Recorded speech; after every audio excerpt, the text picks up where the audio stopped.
నమస్తే అండి, నేను రజాక్. పిఠాపురంలో చిరంజీవి గారు ప్రచారం చేయబోతున్నారు. సో ఈ వార్త ఈరోజు కాదు, చాలా రోజుల నుంచి నలుగుతున్నటువంటి పరిస్థితి. సో చిరంజీవి గారు పిఠాపురం రాబోతున్నారని, అక్కడ జనసేన పార్టీ అధ్యక్షులు పవన్ కళ్యాణ్ గారి గెలుపు కోసం ఈసారి పని చేయబోతున్నట్లుగా వార్తలు అయితే వస్తున్నాయి.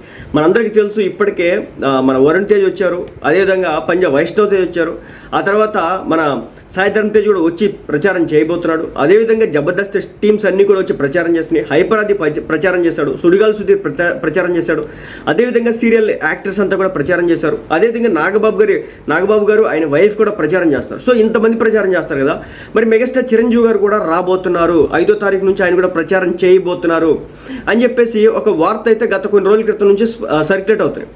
అయితే ఇప్పుడుకున్నటువంటి అఫీషియల్ ఇన్ఫర్మేషన్ ప్రకారం ఏంటంటే, వస్తారనే ఒక నానుడు మాత్రమే ఉంది, కానీ ఇంకా అది 100% ఫైనలైజ్ కాలేదు.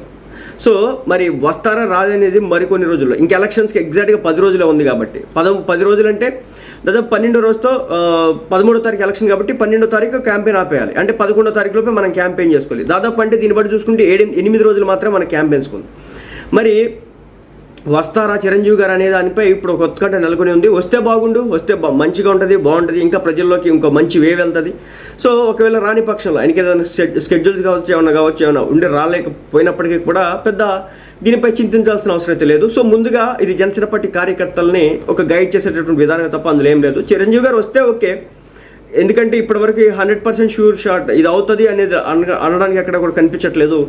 సరే ఒకవేళ వస్తే ఓకే, రాకపోయినా కానీ దాంట్లో పెద్ద ఇబ్బంది పడాల్సిన పని అయితే లేదు.